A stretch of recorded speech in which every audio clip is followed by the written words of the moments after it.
Hey everyone, we are so glad that you can join us for the virtual Midrash. Welcome to the Way Wednesdays. I'm Doug and Bob is waiting in the wings. But before we get to tonight's study, I want to encourage you to get the Way Congregation app. And we have a big announcement, which is that it will now read the audio Bible, will read the Torah portion and plus some extra stuff, so you can get through the whole Bible in 1 year based on the Torah portion. Isn't that cool? I think it's pretty cool.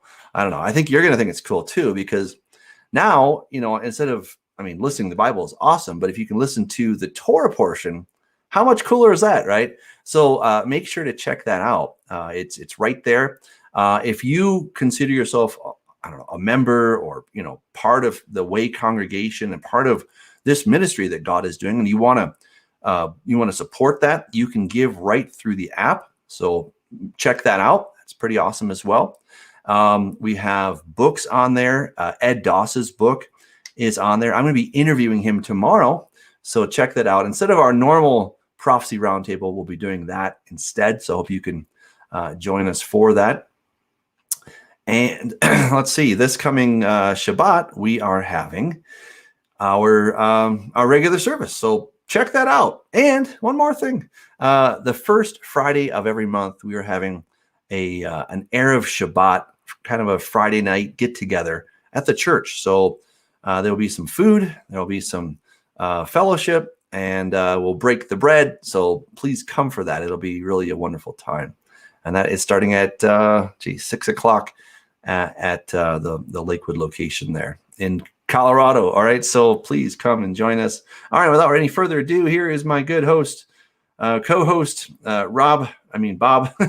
you're psyching me out with what you got written there, but I've known you as Bob forever. But yes, Robert Rico, and really, it's always a pleasure to do this with you. It looks like I should put us like this, because otherwise it looks like I'm way taller than you, because the way your camera is set up. But this is really going to be a wonderful passage. So let's get into it, and then we'll discuss it. All right, this is the genealogy of Isaac, Abram's son.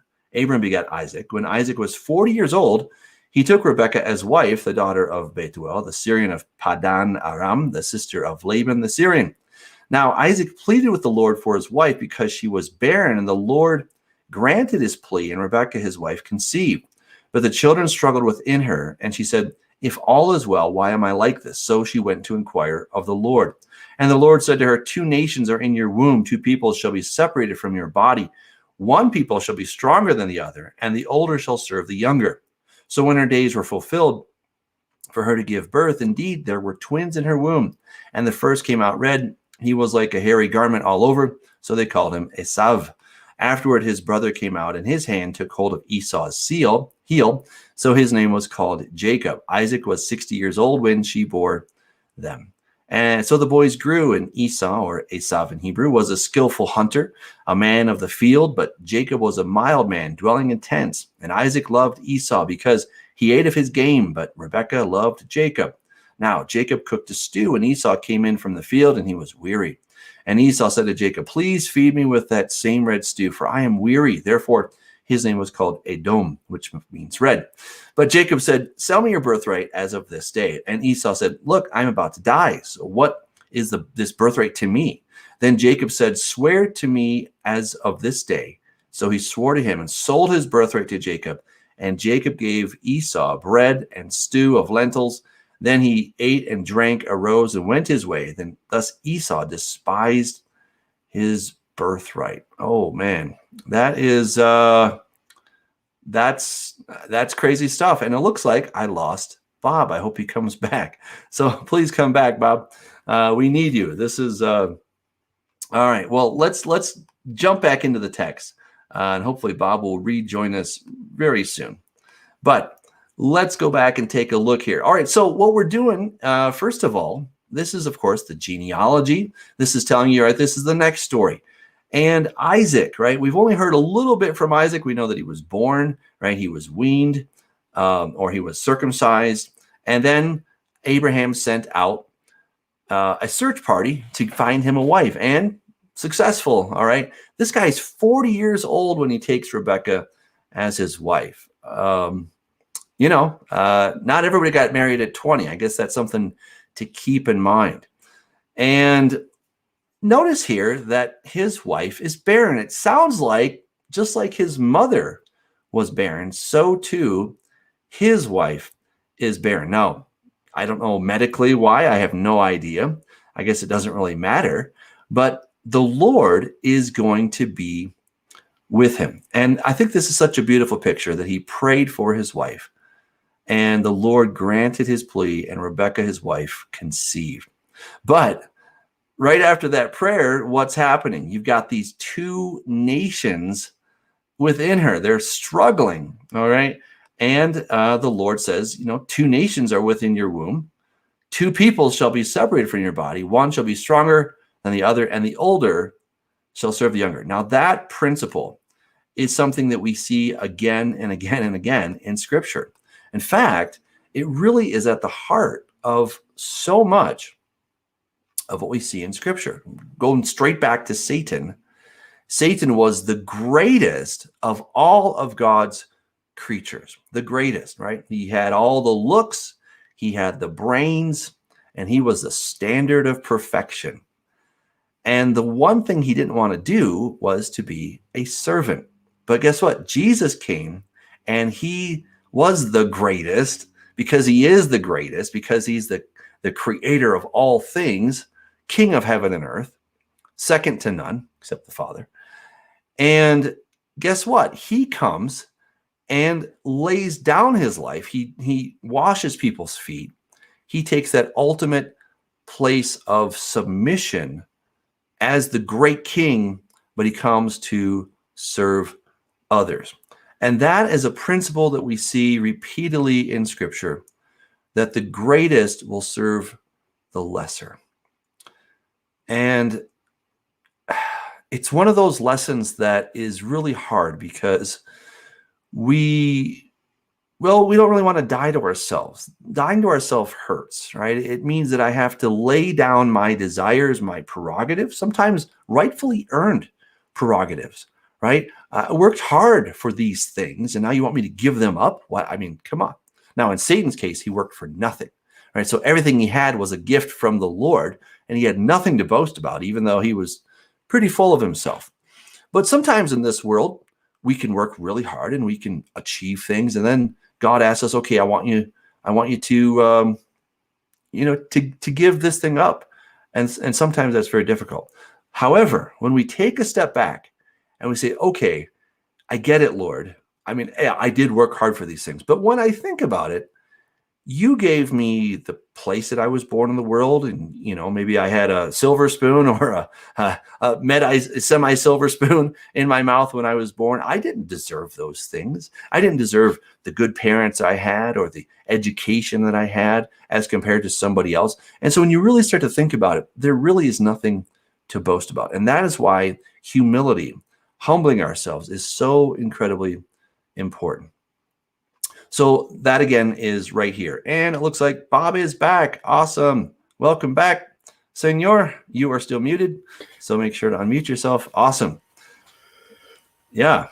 Glad you're back. Just talking about the principle of being humble and how the first shall serve the last, etc. So what do you share with us your impressions of this passage here? All of a sudden, I went dead on the nut. I was going in panic mode. One of the things that I talked to you earlier today about was where's Waldo? From the last week's Parsha to today, a number of years have passed, and it doesn't show where he went.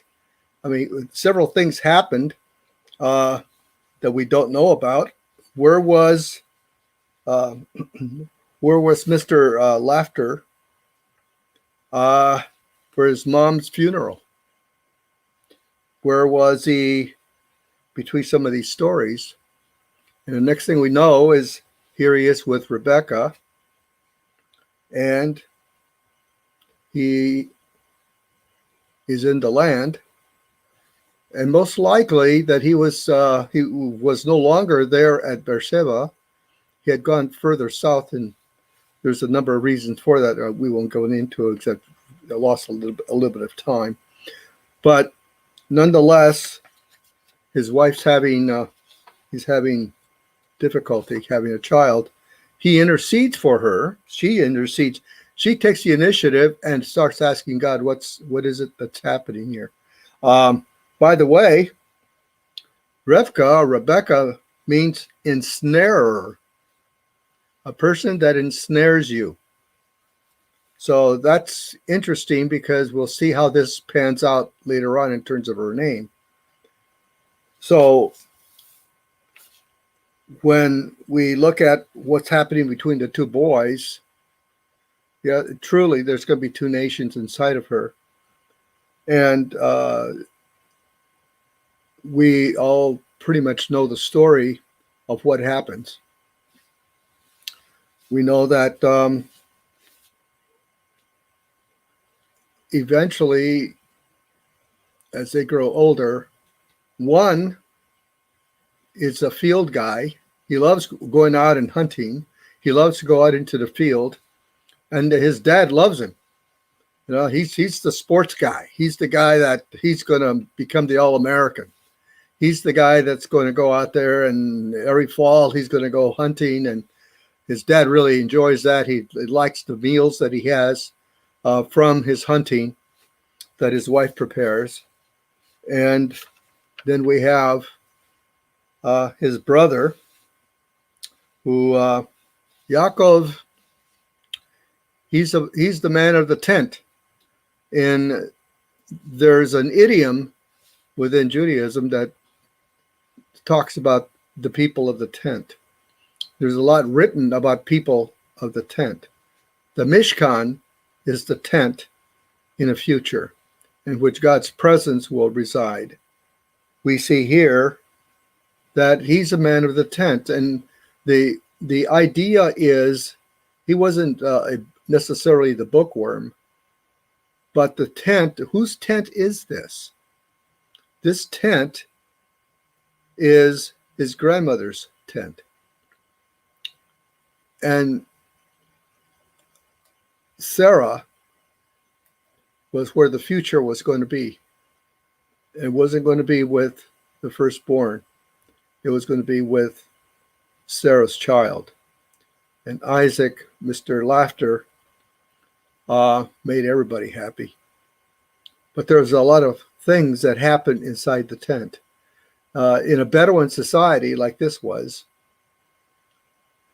there's a lot of discussion. In fact, if you talk to troops that have gone to Afghanistan and have been out in the tribes, in the tribal areas, you'll find that there's a lot of discussion that's happening between men in the tent. All the news is discussed there. Your heritage, what the future looks like, all the politics of the area and your future is discussed in the tent. So he hears and he knows about the heritage of Abraham. They know that there's a promise given. There's a heritage involved. There's a future involved. And he's the man of that tent. He wants to be part of that future. His older brother, only moments older, is not concerned about that. He's not concerned about it, not one whit. He's concerned about the things that are exterior to the family. He's not interested necessarily in his heritage. And there we have a juxtaposition within the family, and we have a problem that's going to fester and fester over a period of time. So when you read through that chapter, we come to an incident in which one of them is cooking. Some of the ideas that the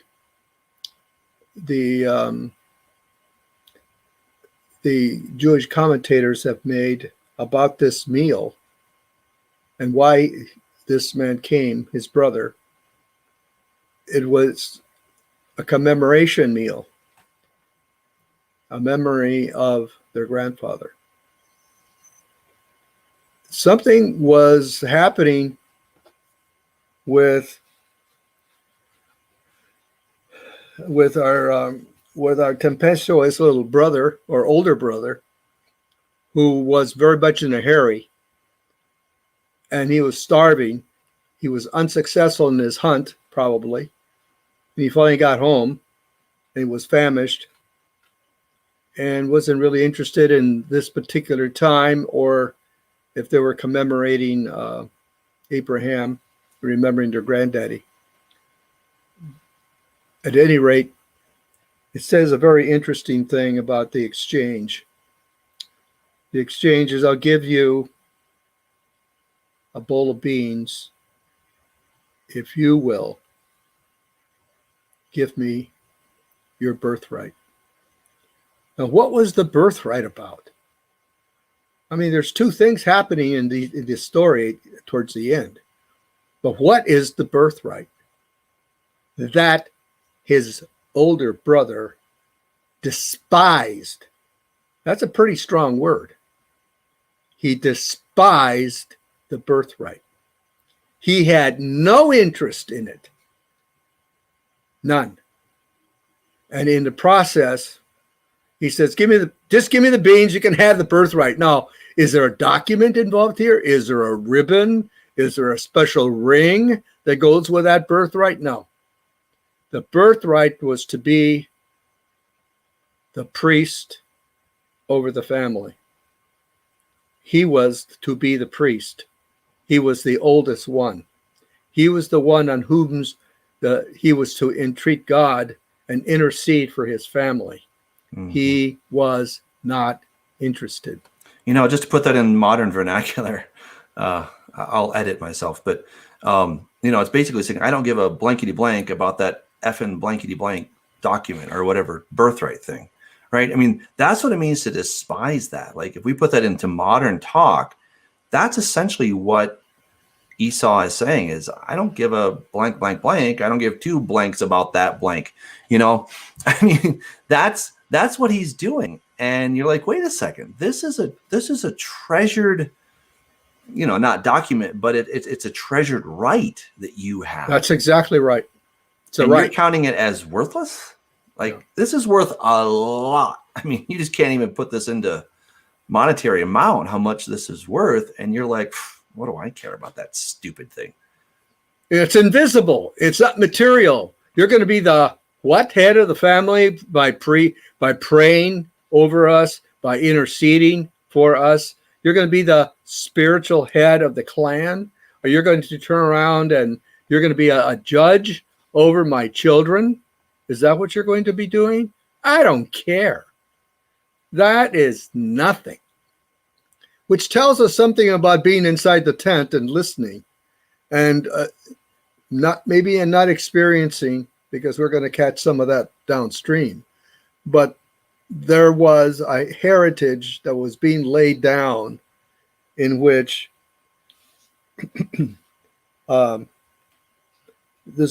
the younger brother is saying, this is very important. I've sat in the tent. I've asked questions. I wanted to know why. Why did God call Abraham my granddaddy? Why? What happened there? Well, what's so important about this promise that's given to us? And we're the ones that are to carry it. What about that someone else is guaranteeing this promise? Well, what's so important about that? I mean, this young man was exposed to those ideas. The other one, he might have just placated his father and come up with, oh yeah, well, this is really important, Dad. This is really what's really happening with our family. But he had one eye out the window, one out to let's get out of here as fast as possible. When Dad's finished talking, all right, I'm going to be able to go out with all the guys. I'm going to go out there and go hunting. And by the way, there's no such thing as a kosher kill here. We're not going to go on, and we're going to have an arrow, and I'm going to put it right through that beast, and I'm going to eat it. I mean, that's who he was. And that's a big difference between the two men. that are now, we're going to see an adventure that's going to unfold between us and befold us, in front of us. Yeah, that's really awesome stuff. I just kind of bringing that out really, I think is so beneficial because, why did he name that price, right? If he could have named anything, I'll give you a bowl of stew if you give me 2 weeks, catch of game, right? I mean, or, if you give me all the gold you have right now or something like that, right? But Jacob knew exactly what he was asking for and why he was asking for it. And I think what you're saying about the 10, it just makes so much sense that, like he had really thought about this and he's like, wow, that's really valuable. And I want that because he was tuned in, not entirely to God. I mean, he's kind of like, God, if you do these things for me, then you could be my God. I mean, he's a little bit, arrogant about the whole thing, but he understands that there's value in that. And that's certainly step one to going in the right direction. Well, hey, let's get into 26 and we'll dig some more. So speaking of digging, there's a lot of digging in this chapter. Yeah, there was a famine in the land besides the first famine that was in the days of Abraham. And Isaac went to Abimelech, king of the Philistines in Gerar. Then the Lord appeared to him and said, do not go down to Egypt. Live in the land of which I shall tell you. Dwell in this land, and I will be with you and bless you. For to you and your descendants I give all these lands, and I will perform the oath which I swore to Abraham your father. I will make your descendants multiply as the stars of heaven. I will give to your descendants all these lands, and in your seed all the nations of the earth shall be blessed. Because, I love this verse, Abraham obeyed my voice, kept my charge, my commandments, my statutes, and my laws. So Isaac dwelt in Gerar. And the men of the place asked about his wife, and he said, she is my sister. For he was afraid.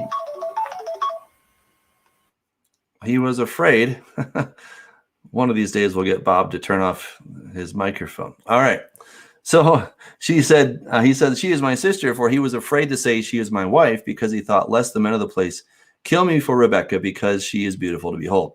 Now it came to pass, when he had been there a long time, that Abimelech, king of the Philistines, looked through a window and saw there was Isaac showing endearment to Rebekah, his wife. Then Abimelech called Isaac and said, quite obviously she's your wife. So how could you say she's my sister?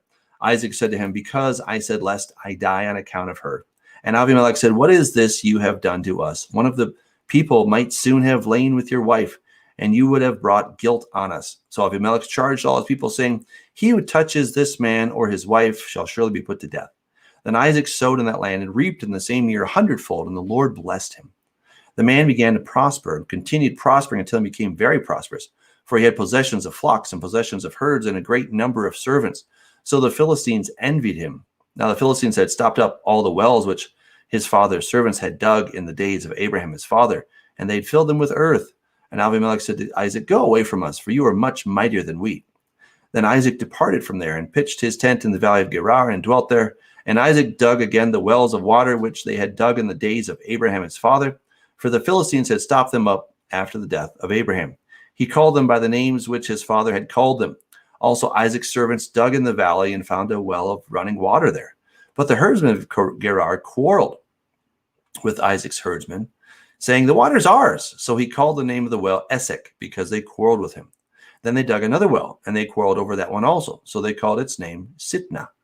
And he moved from there and dug another well, and they did not quarrel over it. So he called its name Rehovot, because he said, for now the Lord has made room for us, and we shall be fruitful in the land. Then he went up from there to Beersheba, and the Lord appeared to him the same night and said, I am the God of your father Abraham. Do not fear, for I am with you. I will bless you and multiply your descendants for my sake, for my servants Abraham's sake.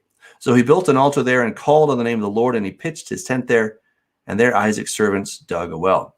Then Abimelech came to him from Gerar with Ahuzat, one of his friends, and Pichol, the commander of his army. Then Isaac said to them, why have you come to me, since you hate me and have sent me away from you? And they said, we have certainly seen that the Lord is with you. So we said, let there now be an oath between us, between you and us, and let us make a covenant with you, that you will do us no harm, since we have not touched you, and since we have done nothing to you but good, and have sent you away in peace. You are now the blessed of the Lord. So he made them a feast, and they ate and drank. Then they arose early in the morning and swore an oath with one another, and Isaac sent them away, and they departed from him in peace. It came to pass the same day that Isaac's servants came and told him about the well which they had dug, and he said to them, we have found water. So he called it Sheba. Therefore the name of the city is Beersheba to this day. When Esau was 40 years old, he took as wives Judith, the daughter of Beri the Hittite, and Basemat, the daughter of Elon the Hittite. And they were a grief of mind to Isaac and Rebekah. All right. Wow. Well, before we get really too far, I wanted to just take a second and talk about verse 5. I know there's lots to talk about in this, but verse 5, anybody that has ever had to deal with the question of why are you keeping the laws? The law was done away with. The law was given at Sinai, and it's the law of Moses. No, quite the contrary. What does God say to Isaac about Abraham?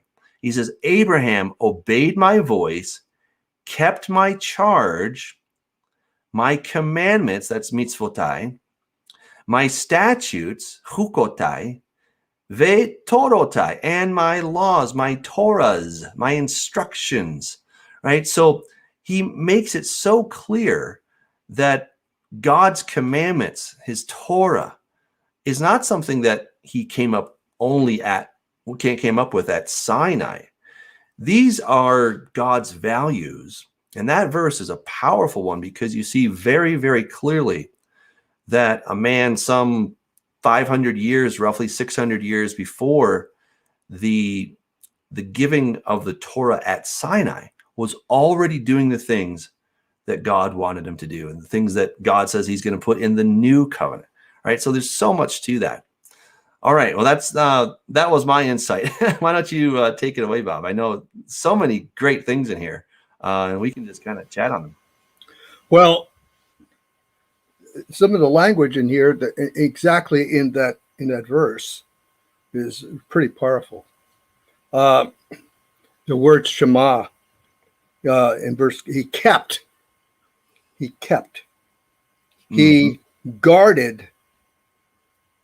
he guarded those words that I gave him. Where did he get the words?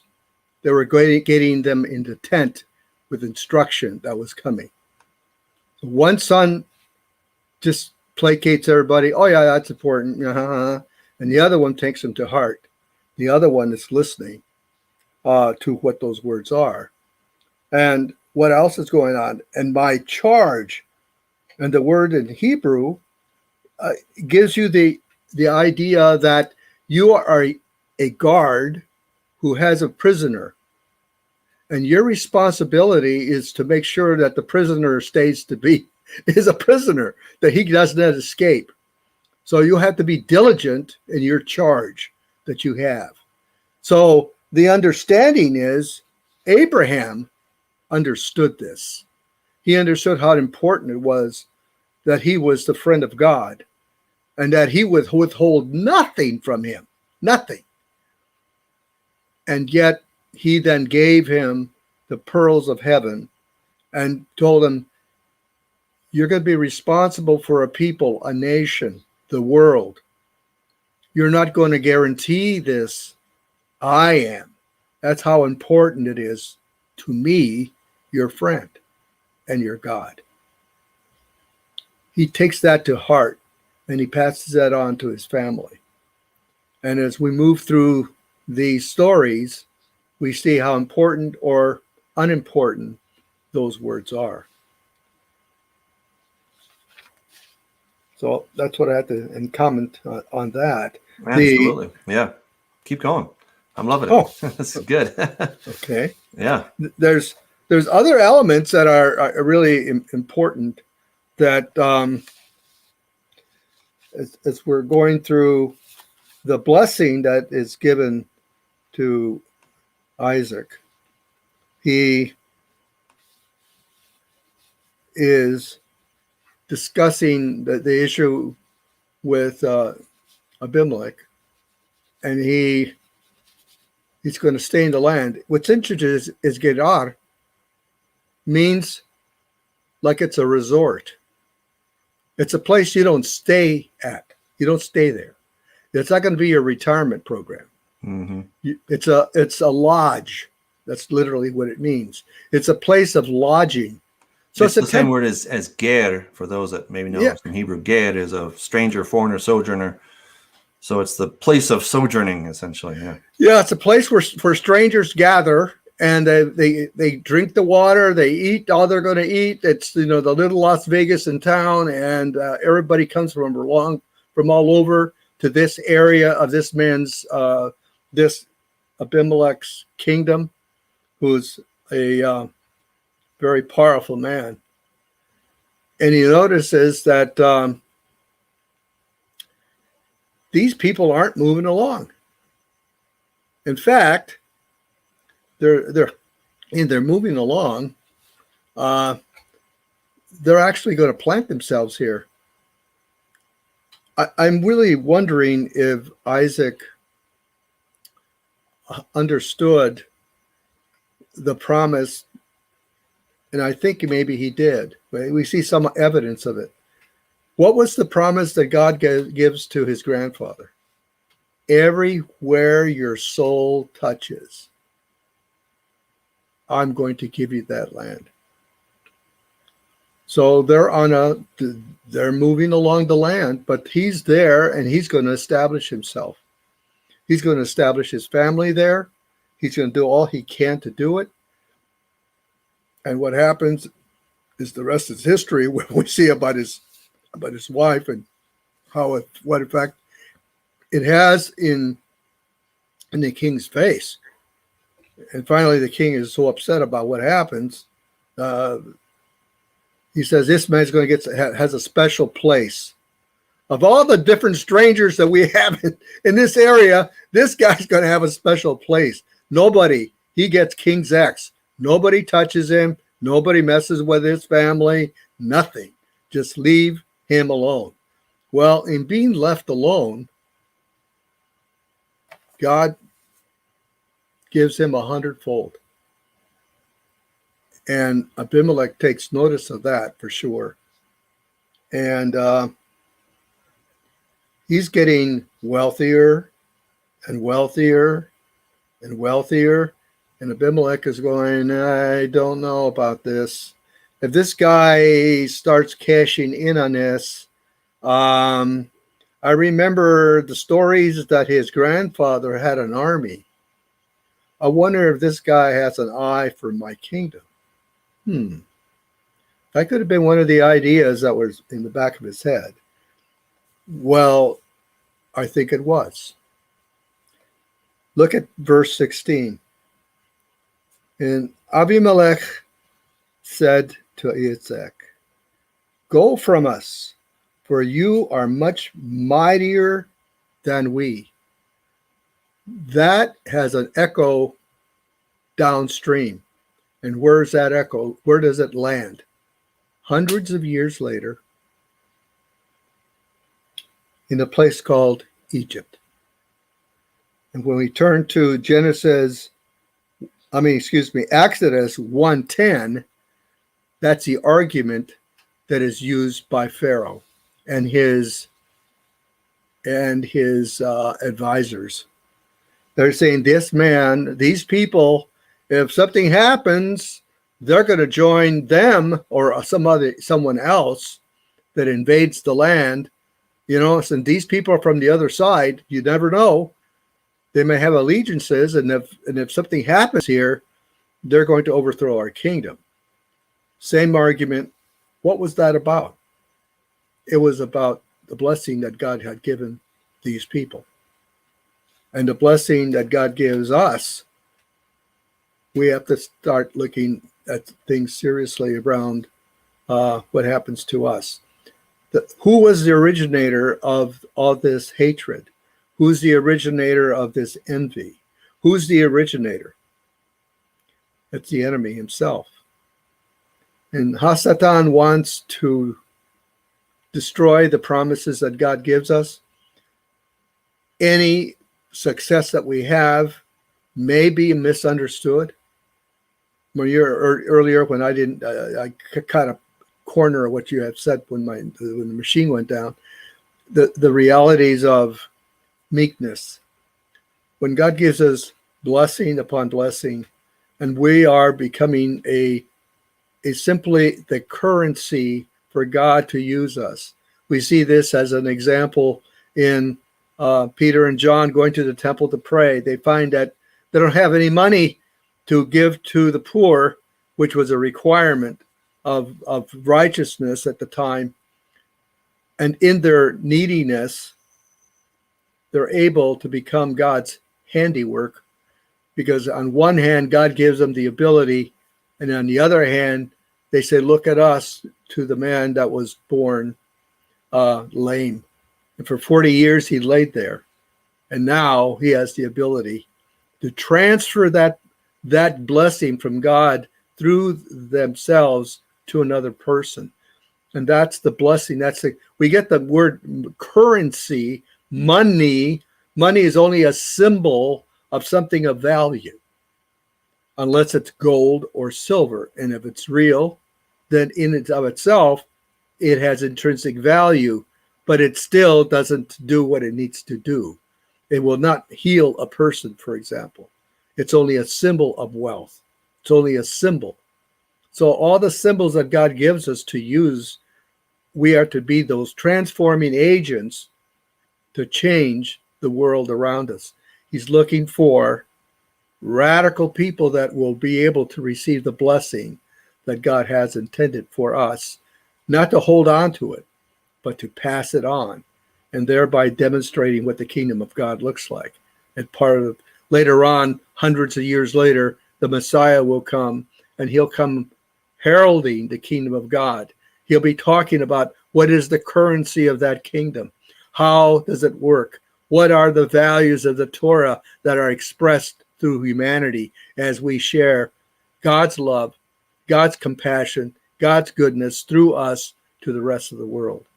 And so here we see a little picture of that little drop of blessing that begins in the beginning of the book of beginnings, of that theme that's going to expand throughout the Bible, throughout the scriptures. We're going to see things like a judgment of God because people forgot, because they wanted to do what Esau did. They were more interested in playing. He went out and gets married with the world. He gets married to the children of Het. And last week we discussed who the children of Het were. Mm-hmm. They were the terrorists, right? That's what they're known for. They weren't up people. That's right. Yeah. And so here we see this situation.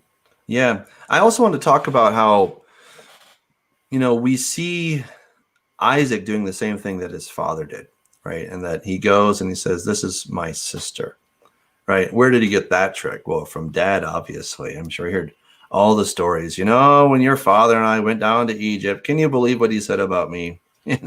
He said that I'm his sister, and then he did it again. And he said, I'm his sister, right? So he's like, that one I better think about. And, when it talks about in Exodus, God says that he's, a very gracious God and all this in Exodus 34. He says that he will remember the sins onto the third and fourth generations, visiting the sins under the third and fourth generation. And sometimes it just sounds like, well, he's just a real meanie and he's going to make everybody pay. But I think that's really a misunderstanding. That's really right. What he's getting at is that the sins of this generation linger into the next one. Sometimes they're passed on epigenetically, but sometimes they're just passed on because that's what you learned in the house, right? The behavior, yeah. It's the nurture and nature kind of thing, right? So what you're nurtured with often becomes your very own thing. And, this is where people wake up in their midlife crisis. They're like, oh my goodness, I'm just like my dad, oh no, I'm just like my mother. I didn't want to be, but, and yet that's, so often what happens is that you become kind of that carbon copy to a lesser extent of your parents. And this is why it is important for each one of us to walk according to God's ways, so that the next generation will not have to repeat the same mistakes that we made. Now, we're not going to get it all perfect by any stretch of the imagination, but the goal is to walk in obedience. But we also see grace, once again, when we talk about the fathers of the faith, we talk about Abraham, Isaac, and Jacob, right? Wow, those are such amazing guys. And yet, look how many times they utterly tripped up and just like, what are you guys thinking? I mean, it's like a duh kind of thing. And yet, that's one of the things I love about the Bible is that it really gives us the good, the bad, and the ugly, right? It puts out all the dirty laundry as to what actually happened. So the Bible is not trying to sanitize the message. It's just giving us the message. And then in the context of that message, the good stuff, the bad stuff, we see God working with frail human beings.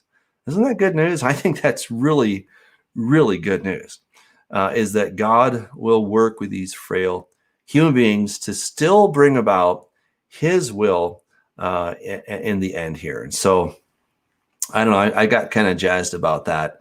And then, there's just so much more in this text here that, this is my wife, right? And of course, we already talked about a lot of what this stuff is happening, what's going on here. But we have the word esek, which of course means to quarrel. And then they just keep having these different names, sitna. And then finally, now there's space for us, right? The Lord has made space for us. But it's so interesting that, the person who starts off being your enemy, when he sees your righteous conduct and he realizes, wait a second, God was with that guy. Maybe I shouldn't have thrown him out quite so soon because, he's doing pretty well. So yeah, they make this covenant, of course. I don't know if it's just business or, he throws them a feast, they ate and they drank, right? So it sounds like, it wasn't all bad. They ended, everything ended well. But, again, when we're faithful, then that's really cool.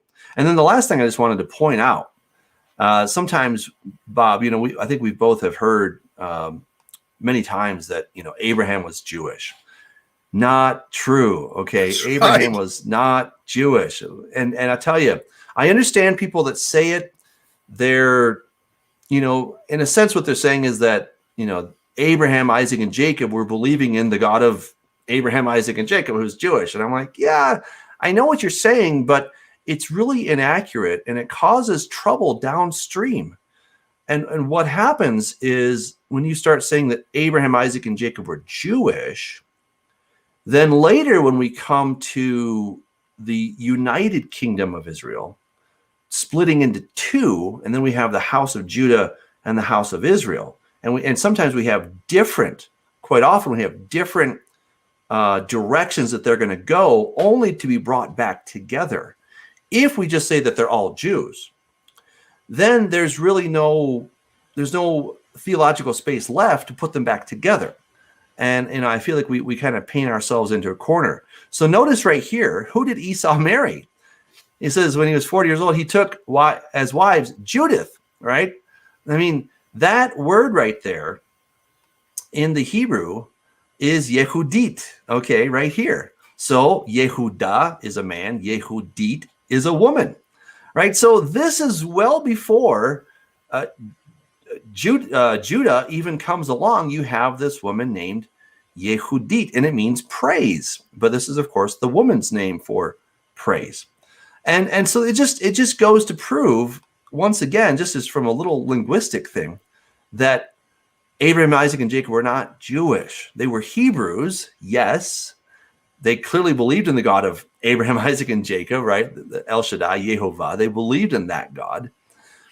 But they were not Jewish. So I just, I never want to make a huge issue of it, but I think it's important that we understand what's going on in the text. All right. Well, what do you say? Why don't we get to our next chapter and we'll get some more exciting stuff going. All right. Now it came to pass when Isaac was old and his eyes were so dim that he could not see, that he called Esau, his older brother, and said to him, "My son." And he answered him, "Here I am." Then he said, "Behold," hold on. All right. "Behold, I am old. I do not know the day of my death. Now, therefore, please take your weapons, your quiver and your bow, and go out to the field and hunt game for me." and make me savory food, as such I love, and bring it to me that I may eat, and that my soul may bless you before I die. Now Rebekah was listening when Isaac spoke to Esau his son, and Esau went to the field to hunt game and to bring it. So Rebekah spoke to Jacob her son, saying, Indeed, I heard your father speak to Esau your brother, saying, Bring me game and make savory food for me, that I may eat it and bless you in the presence of the Lord before my death. Now therefore, my son, obey my voice according to what I command you. Go now to the flock and bring me from there 2 choice kids of the goats, and I will make savory food from them for your father, such as he loves. Then you shall take it to your father, that he may eat it, and that he may bless you before his death. And Jacob said to Rebekah his mother, Look, Esau my brother is a hairy man, and I am a smooth-skinned man.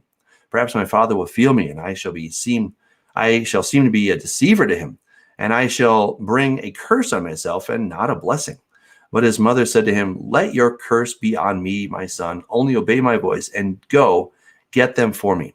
And he went and got them and brought them to his mother, and his mother made savory food, such as his father loved. Then Rebekah took the choice clothes of her elder son Esau, which were with her in the house, and put them on Jacob her younger son. And she put the skins of the kids of the goats on his hands, and on the smooth part of his neck. Then she gave the savory food and the bread, which she had prepared, into the hand of her son Jacob. So he went to his father and said, Well, my father. And he said, Here I am. Who are you, my son? Jacob said to his father, I am Esau, your firstborn. I have done just as you told me. Please arise, sit and eat of my game, that your soul may bless me. But Isaac said to his son, How is it that you have found it so quickly, my son? And he said, Because the Lord your God brought it to me.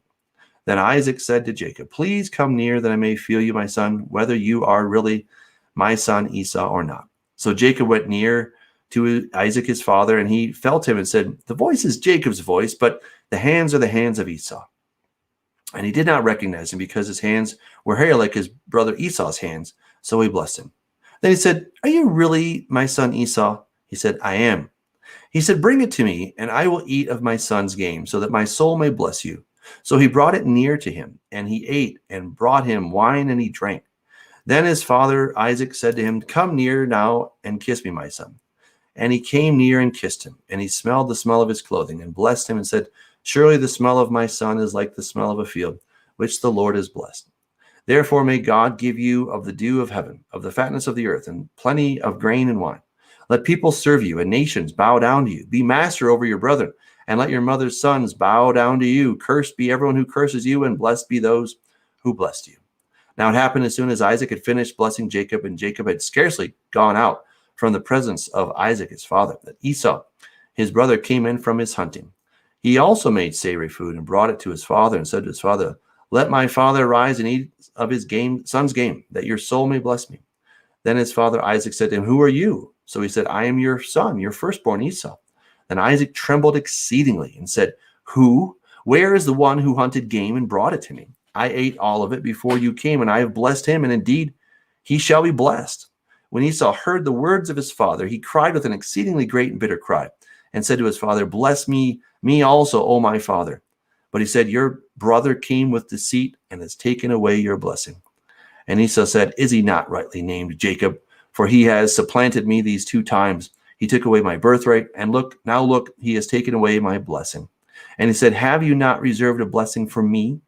Then Isaac answered and said to Esau, Indeed, I have made him your master, and all his brethren I have given to him as servants. With grain and wine I have sustained him. What shall I do now for you, my son? And Esau said to his father, Have you only one blessing, my father? Bless me also, O my father. And Esau lifted up his voice and wept.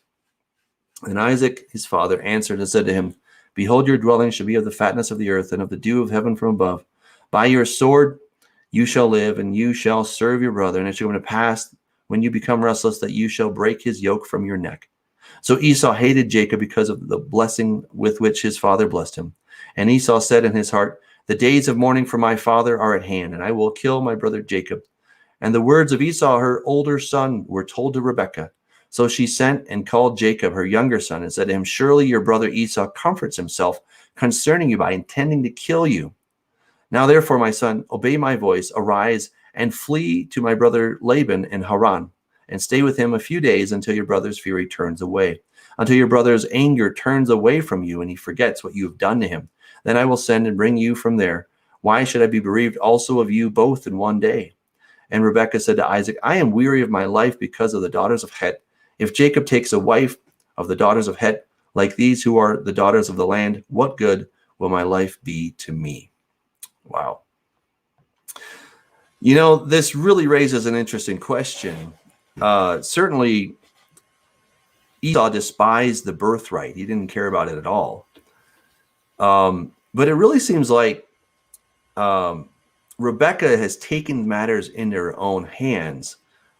She knows that he despised it. He didn't care for it. And so she's going to make sure that her son Jacob gets it. I just feel like this may be one of those times where maybe we should wait upon the Lord. Maybe she should have waited upon the Lord. I'm absolutely certain, if God had already made the prophecy that the older would serve the younger, God can handle that. I feel like, she was out of line, and she took matters in her own hands, and then it cost her the relationship with her son. She never sees him again, right? By the time he comes back, she's dead.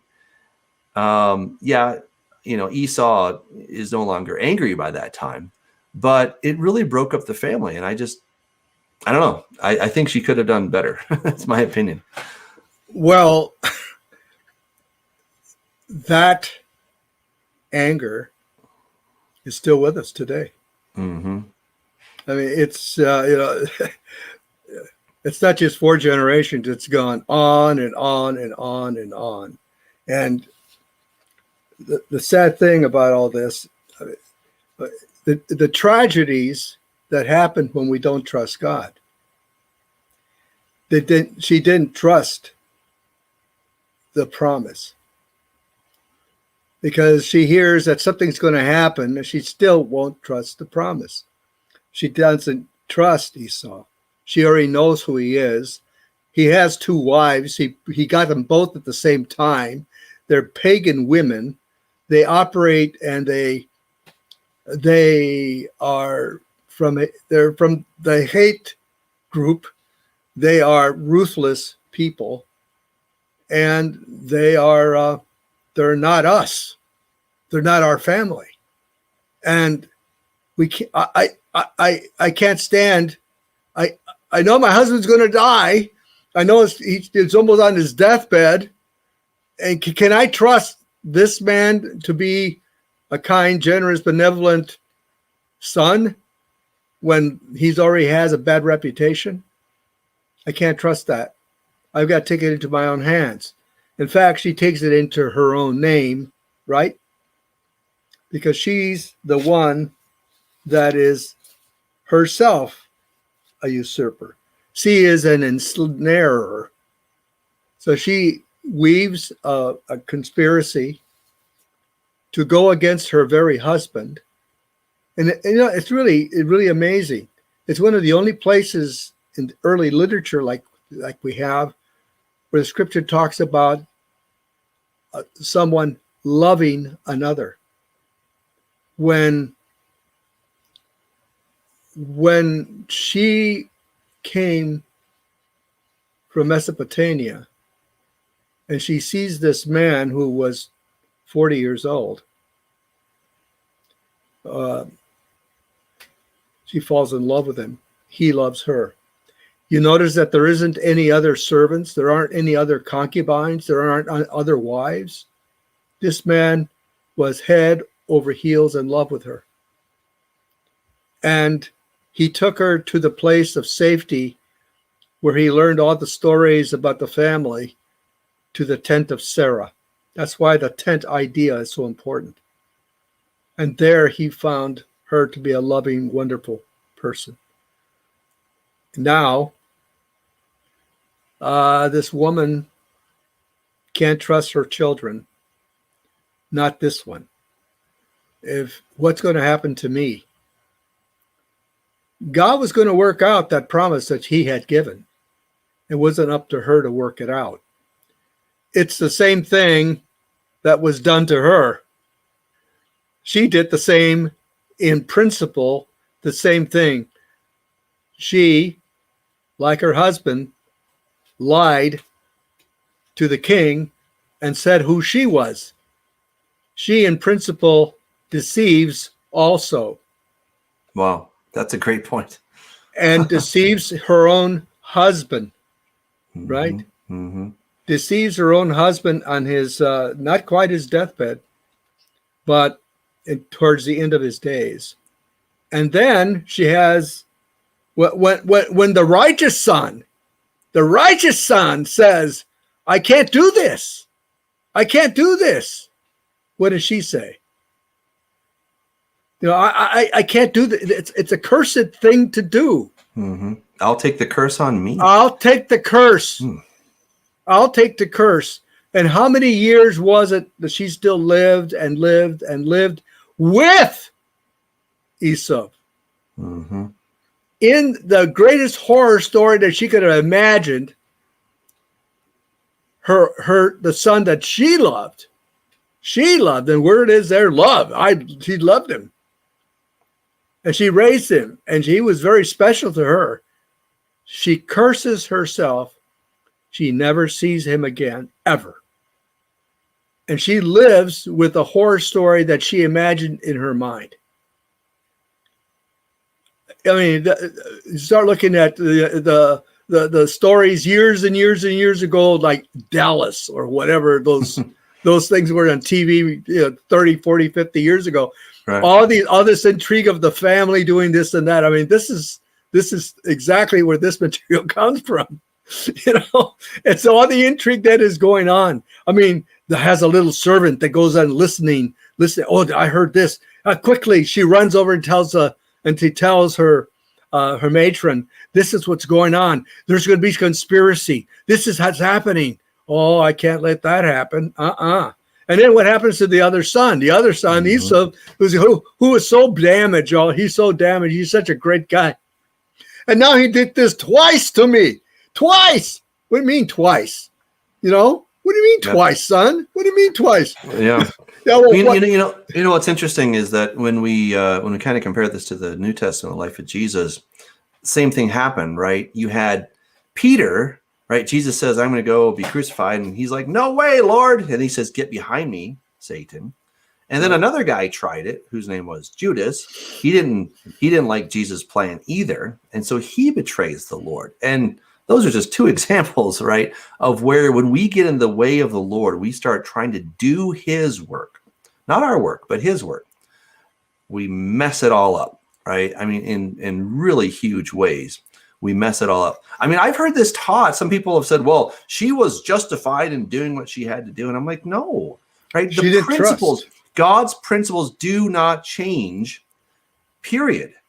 Right. And he's never into cheating and lying and stealing and conniving. That's just not who he is. What happens is we see it reported in the Bible, but it's not rubber stamped like, oh, this is good. There's not a blessing on that. We see the curse, and I think what you're talking about, how this has gone down through the generations, and now it goes out to whole people groups, nations, where we're still upset about these things because 2,000, 3,000, 4,000 years ago, these things happened and we're still upset about it, but we can't remember why. We don't remember why we hate those people, but we just know we do because, and these things fester, unfortunately. And, the better thing to do would be say, you know what? God said that the older is going to serve the younger. I don't know how he's going to do that. I'm not going to take things into my hands. I'm not going to deceive my husband. I'm not going to take a curse upon myself. I would never think of having my son go lie to my husband to try to usurp something, right? Now, it kind of worked because he did get the birthright, but look at the cost that he had to pay. And then, of course, what's going to happen to Jacob, the deceiver, right? He's going to go and be deceived by Laban. Here's a principle in Scripture. What you sow, you shall reap. You will reap. Okay. What goes around comes around. That's right. You can call that karma. I don't care what you want to call that, but that is foundational in Scripture. What you sow, you will reap. Right? I mean, Paul says it so clearly. Hey, God is not mocked. What a man sows, that he shall also reap. And we see that principle throughout the pages of Scripture. So there's no getting around it. And I'll tell you, what irks me is when I hear Christians say, oh, well, all that was done away with at the cross. Nonsense. Come on, that's ridiculous. It's not done away with. That's why Paul says it well after the cross. What a man sows, that he shall also reap. And you will not get away from that principle. And so what Jacob here sows of deceiving his father, stealing from his brother in a way that he should not have done, is he then pays for it with getting the wrong wife, and then then he has two wives. Then he's got all this family intrigue that's going on. Oh my goodness. And you're like, well, how could you have had 12 patriarchs without all those wives? You know what? I look at the Duggar family, right? They have 19 kids, and that's just one woman. Who knows? Maybe God could have done it. I don't know. God's amazing, right? He could have had one woman have 12 sons, or however he wants to do it. He could have worked that out. But instead, taking matters into your own hands always leads to pain and sorrow, sadly. And Angela has a question. She says, didn't Esau already give his birthright away for food? And Bob, maybe you can touch on that, because you talked about that a little bit earlier regarding, what was going on with the whole thing with the birthright. Well, it was in some of the Midrash of the sages. You'll read it's something that's very important to really understand, that it's still a principle that's a thin little thread that is woven through this entire story of this evening, and that is that of a meal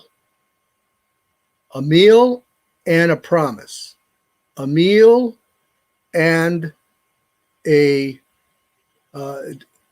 covenant, a meal and a passing of authority. There's always a meal associated with it. In fact, we call that in the church in remembrance of me, right? When we go back, they surmised, the ancient sages, they surmised that this meal, and that's the reason he came in running, that I make it in time, and oh yeah, this is it. This is where we're having the get together. We're having this bowl of lentil soup. That particular type of lentil soup is used in commemoration of someone who has passed. Well, who had passed? Grandpa. Grandpa had passed. Now, we don't know what day or hour that he had passed, but we know he had passed. And this meal commemorated that. So they say. And it's important for the family. It's important between these two brothers, except Esau. The other brother says, no, it's not important to me. This is all story. This is all stuff. Just give me the soup. And it's one of the only places, and in fact, it's the only place in the Hebrew text where it says that I have my note here, and I'll tell you in a second.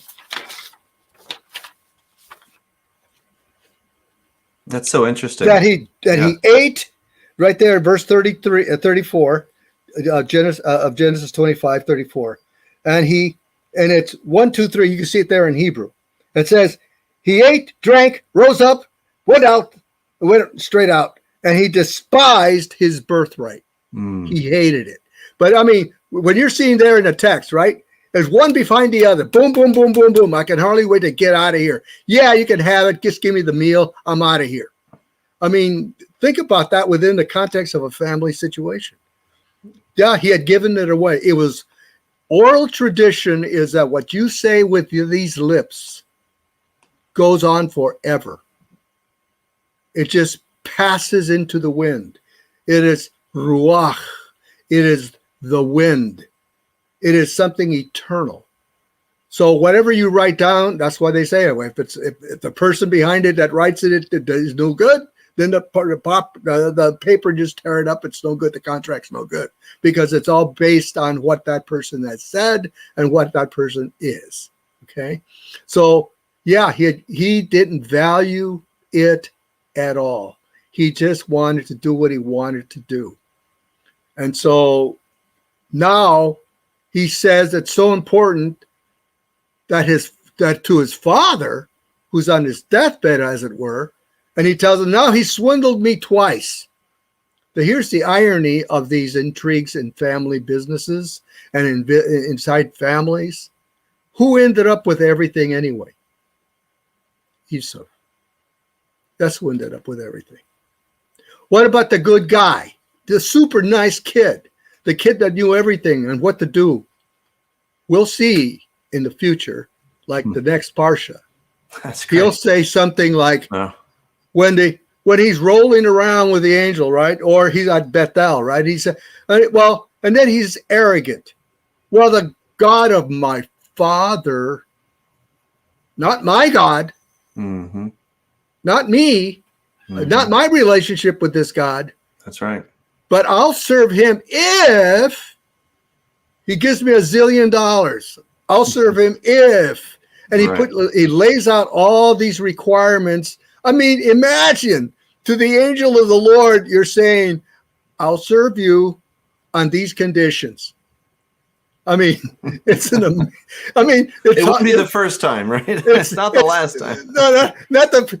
Yeah, here, this is the definition of chutzpah. Yeah, and we'll see that next week. I mean, what's going to happen? But I mean, we look at these characters, and this is the thing it teaches me. Rolled up into a big ball. That's me. Yeah, that's me. And God says, you know something? If I can put up with all the crap that I put up with these people and gave them a promise that's eternal, that you're the beneficiary of, can you trust me? Can you trust me? Such a good point. That when he ran away, what did he have? Nothing. The clothes on his back was all he had. He was going to be the one that was going to inherit all, supposedly. He made these conniving all these things, and yet he ends up with nothing. And then he gets swindled by his uncle, who's going to teach him how to swindle. You think you're good at swindling? Well, welcome to my place. Okay. Yeah, I taught my sister how to do this. Her name was what is it? Yeah. She's a little swindler. Yeah. You're going to have to run away to get away out of my trap. And then you're going to go home with fear and trepidation, hoping you're not going to die. And again, the bottom line, don't try to do God's job for him. Stand upon the promises of God. Right. I know it's easy to say because I've been there and done it, or not done it, I should say. But the easy thing to do, if we would only do it, is to stand upon the promises of God, and then we don't have to go through all of those years of what does Jacob say? In the heat of the day and the cold of the night, I was freezing and I was doing all this stuff, and you changed my wages, all these times. You could have listened to God. Okay, you could have avoided all of that. And that's what the beautiful thing about the Bible is. It did not have to turn out the way that it turned out, but because of free will, God's like, you got a whole choice in this. You get to be front and center in this theater, and your choices are what I'm going to use. I will still accomplish my end result, regardless of what choices you make. I'm going to get you there. I'm going to get us there one way or the other. But you get to decide, is this the path, or this the path, or this the path, or this the path? But we'll still get over here. Guarantee it. And, when I think about like David and Bathsheba, that whole episode didn't have to happen, right? But it happened. And then God wove it in. And he weaves in Solomon and all that stuff that just didn't have to happen, but it did. So take courage, people. God will use your messed up story as well. He'll use my messed up story as well, and he will bring about just an incredible time. So, Bob, I just want to say thanks for yet another exciting parasha, another exciting midrash in the scriptures. It's always fun. So we look forward to it next week, everybody. Hope you can join us. Again, get the app because it has the audio Bible Torah cycle. It will read it to you. So that's really cool. Again, you can just be listening while you're doing the dishes or whatever you need to do, hands free. You can be listening to the Torah portion throughout the week and just really get that into your head. So till next time, God bless you guys.